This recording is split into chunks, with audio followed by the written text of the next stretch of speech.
yesterday one of the candidate was attended interview with open text. So cybersecurity SOC operations for L1 vacancy. So whatever question they asked in the yesterday interview, I'll explain now. First interview question, it belongs to explain about your roles and responsibilities. Second interview question related to cryptography. What is the difference between symmetric cryptography versus asymmetric cryptography? So in the same concept, so either expected one more interview question, indirectly or logically.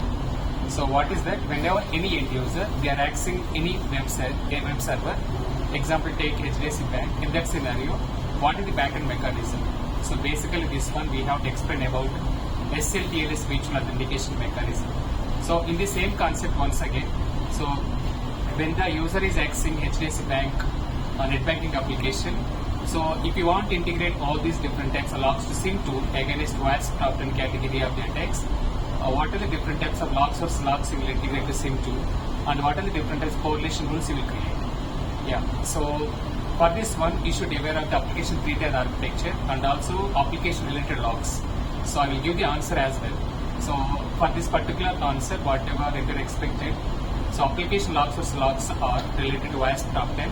One is so application logs, second one is backend server logs, and third one is web application server logs. So these are the different types of logs we can integrate. So application logs and web application firewall logs, and also backend so web server logs and also backend server logs related to database.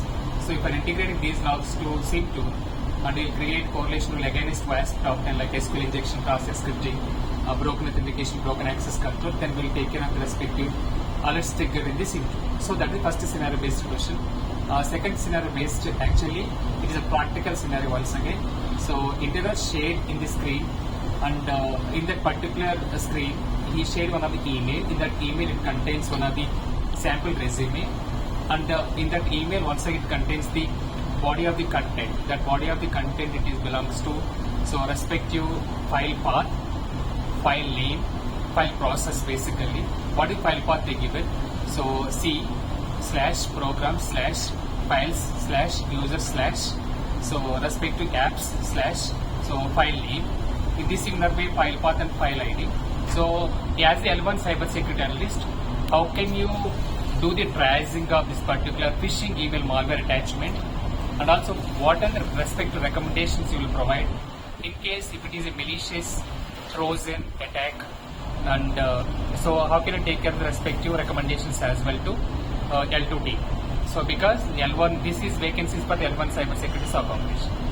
And after completing these two interview questions, so interview did not satisfy, then he asked back about couple of personal questions. Those questions are which company you are working on, and what is your current company name, and what is your notice period, how soon you can join. Do you have any questions? That's all. So finally, what is the HR responded back? I will post the feedback to